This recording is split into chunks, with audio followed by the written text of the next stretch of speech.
세금을 내는 이유라는 주제로 발표를 맡게 된 주디입니다. 제가 이 세금을 내는 이유라는 주제로 강의를 하게 된 계기는요.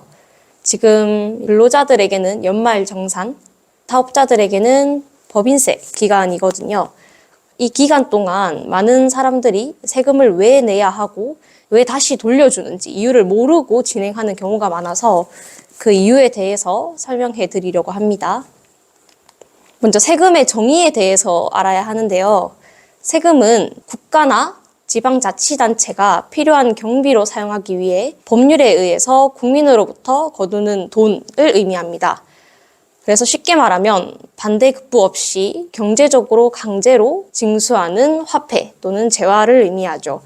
세금의 한자를 오른쪽에 보시면 이 세금의 세금 세자는 벼화와 빼낼 태자를 합친 세금 세자인데요. 그래서 여기에서 의미하는 바와 같이 벼를 빼낸다. 우리가 그 당시 때 농사를 키웠던 벼를 들고 온다라는 의미로 세금 세자가 붙었습니다. 여기에 조금 더 자세하게 최초의 세금은 어떤 형태를 가지고 있는지 설명해 드리겠습니다.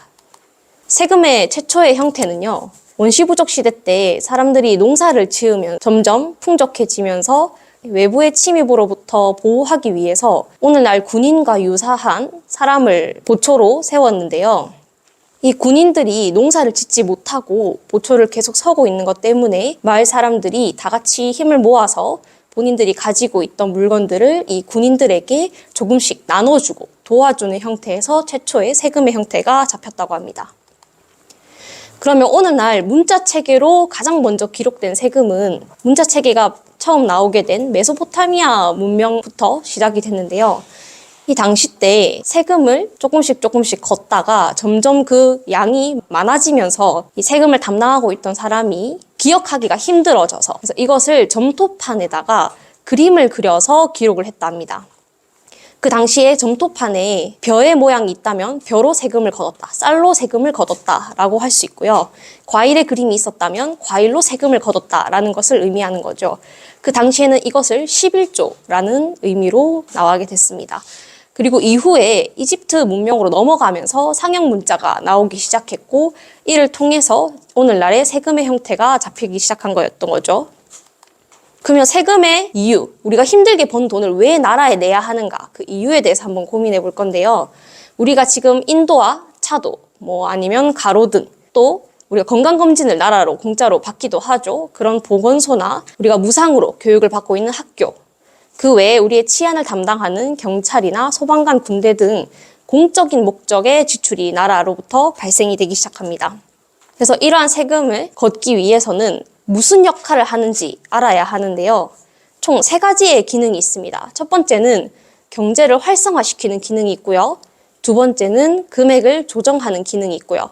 마지막으로 부의 재분배 기능이 있습니다. 하나씩 제가 예시를 통해서 설명을 드리겠습니다. 먼저 경제 활성화 기능은 1930년대 이 세계 대공황 시대부터 시작이 됐는데요. 이 세계 대공황 시대에 당시에 미국 정부가 경기가 악화되면서 실업률이 상승하고 있는 문제가 발생했습니다. 그래서 미국 정부는 후버댐이라는 인공댐을 건설하기 시작했고요. 이로 인해서 인공호수 미드호라는 호수가 생겨나기 시작했습니다.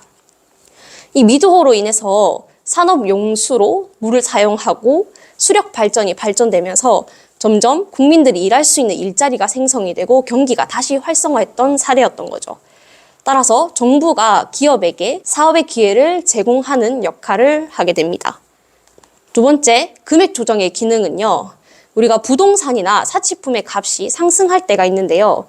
이때 부동산에 투기 문제가 발생합니다. 쉽게 말해서 바가지를 씌우는 거죠.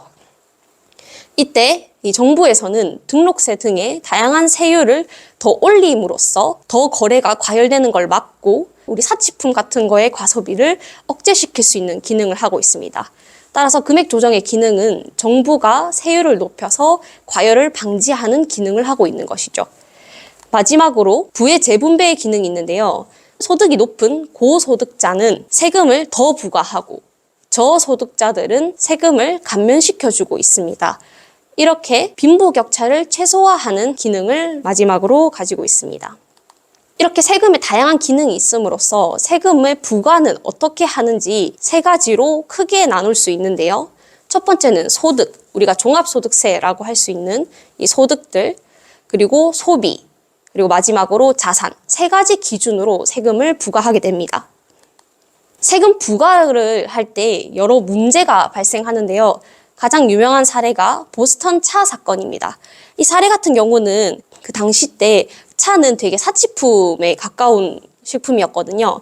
그래서 북아메리카 식민지원들도 똑같이 저렴한 밀수차를 구입해서 사치를 즐기고 있었던 문화가 있었습니다.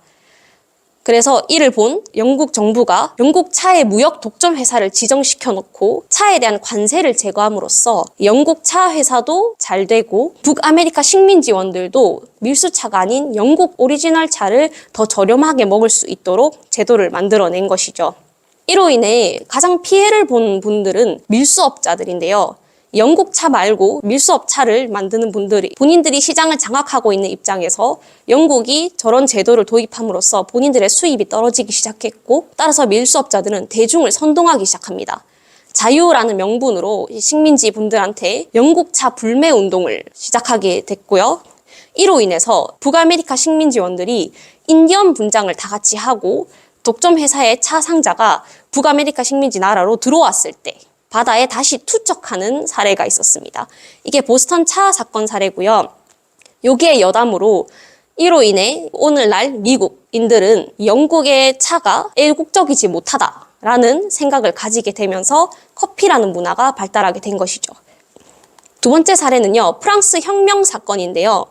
그 당시에 루이 14세 국왕이 임기했을 당시 때 앙시eng 레짐, 쉽게 말해서 신분제입니다. 다른 말로 구체제라고도 했는데요. 이 신분제라는 제도를 도입하기 시작했습니다. 제일 위에는 국왕이 있고요. 그 밑에는 제1신분인 성직자, 그 밑에는 제2신분인 귀족, 제일 아래에는 제3신분인 시민, 농민, 노동자들이 있습니다. 국왕과 제1신분은 전 인구의 2%밖에 차지를 하지 않고 있고요. 그 밑에 제2신분과 제3신분이 98%만큼 비중이 높게 인구가 형성되어 있었습니다.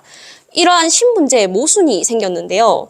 이 루이 14세 당시 때 많은 전쟁으로 인해서 다양한 이유로 국가 재정이 파탄나 있는 상황이었어요. 이 상황일 때 제1신분과 제2신분, 이런 소수의 신분들이 세금을 면제해주고 연금도 수령해가고 관직도 다 독점하게 되고 또한 토지도 30%를 소유하고 있었습니다. 하지만 모든 일을 하고 있는 제3신분에게는 어떠한 정치적 권리도 부여하고 있지 않았던 것이죠. 이로 인해서 이 시민들의 제3신분에 있는 사람들이 불만을 품기 시작합니다. 여기서 가장 크게 문제가 발생한 것은 루이 16세 때인데요. 루이 16세 때 삼부회라는 회의가 있었어요. 이 삼부회라는 거는 각 신분에 있는 모든 대표들이 나와서 회의를 하는 것인데요. 이 루이 16세 왕이 국가 재정을 다시 극복하기 위해서 삼부회의를 열게 됩니다. 여기서 대결이 펼쳐지는데요. 제1, 2신분은 신분별로 표결을 하자라는 표결 방식을 주장했고요. 제3신분은 그러면 2대1로 지기 때문에 머릿수 표결 방식을 하겠다라고 대립이 일어나기 시작합니다. 여기서 이 삼부회의가 장기적으로 이어지면서 제3신분에 있는 분들은 국민의회를 결성하기 시작합니다. 우리는 98%의 인구를 대표하는 사람들이다. 따라서 우리 없이는 어떠한 세금도 내지 않겠다라고 거부를 하기 시작합니다. 이로 인해서 루이 16세가 화가 나서 강제적으로 제3신분들을 탄압하기 시작합니다. 여기서 이 제3신분들이 무장투쟁을 하기 위해서 무기를 탈취하려고 바스티유 감옥을 습격하게 되죠. 이게 프랑스 혁명의 가장 시초가 됩니다. 이만큼 세금의 부과는 아주 중요한 부분을 다루고 있는데요. 세금 부과는 세금별로 부과 기준이 다릅니다. 그러면 세금에 어떤 게 있는지 종류에 대해서 알아야겠죠.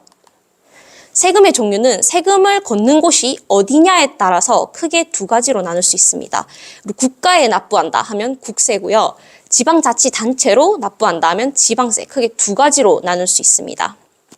조금 더 상세하게 본다면 국세와 지방세 안에 여러분이 보시는 바와 같이 되게 많은 세금 종류들이 형성되어 있습니다. 각 세금마다 다 목적이 다르고요. 기준도 다 다릅니다.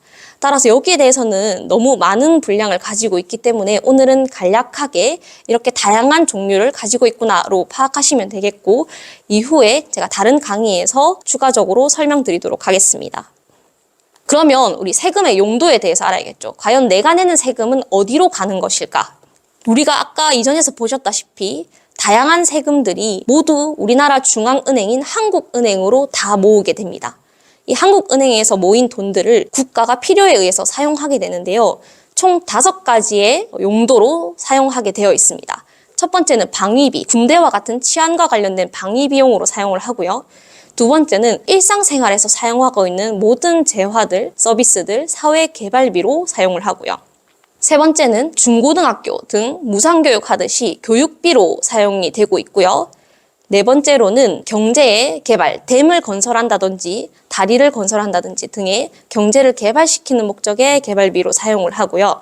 마지막으로 우리가 일반적으로 사용하고 있는 공무원분들처럼 행정 서비스를 담당하는 비용으로 집행이 됩니다. 이 5가지 비용으로 목적에 맞게 집행이 되는데, 우리가 그 외에 환급제도라는 것이 있죠. 이 세금을 어떻게 걷는가에 대해서 조금 더 구체적으로 알면 그 환급제도에 대해서 더 이해하기 쉬운데요. 세금을 걷는 방법의 원칙은 사업주가 근로자에게 재화, 쉽게 말해서 우리가 급여를 주게 하죠. 그 재화를 주고 나면 근로자가 받은 소득에 대해서 세금을 내야 하기 때문에 국가에 세금을 다 일일이 납부를 해야 합니다. 이렇게 되면 국가 입장에서 이 많은 국민들이 가지고 있는 모든 세금을 다 개별로 받아야 하기 때문에 그 양이 방대해지는 문제가 발생합니다. 따라서 국가가 취득한 제도는 사업주에게 받는 건데요. 사업주가 근로자에게 일부 세금을 떼고 재화만 주고 그 세금을 국가에 납부하는 제도를 취하고 있습니다. 이것을 우리는 원천징수라고 부릅니다. 그렇게 되면 국가가 국가에서 가지고 있는 세법의 기준에 한해서 사업주 또는 근로자들에게 계산을 한 이후에 세금을 더 주거나 빼는 제도를 취하고 있습니다. 그러면 추가 부과와 환급이 있는데요. 여기에 대해서 조금 더 이해하기 쉽게 설명을 드리면 국가와 납세자가 있죠. 이때 국가가 가지고 있는 세법의 기준이 있습니다. 국가가 해당 당사자, 납세자의 세금이 얼마인지를 계산을 하게 돼요. 세법의 기준에 맞게. 거기서 나왔던 세법의 세금과 납세자가 이때까지 냈던 납부한 모든 세금을 나중에 세금 기간 때 정산을 해서 납부를 적게 했다라고 판단한다면 더 많이 내라라는 기준으로 추가로 부과를 시키는 거죠. 그래서 우리가 연말정산 때 세금을 토해낸다라는 의미는 추가 부과에 해당됩니다. 또한 국가가 기준으로 정해놓은 세법의 세금보다 실제로 근로자가 더 많은 세금을 납부했다면 나중에 다 계산을 해서 다시 그 세금만큼 돌려주는 환급 제도를 취하고 있는 것이죠. 그러면 세금을 내는 이유, 한마디로 문명사회에 사는 대가라고 할 수 있습니다. 저희 국민들, 납세자들은 우리가 필요한 재화나 서비스를 이용할 수 있게 납세를 성실하게 해야 하고요.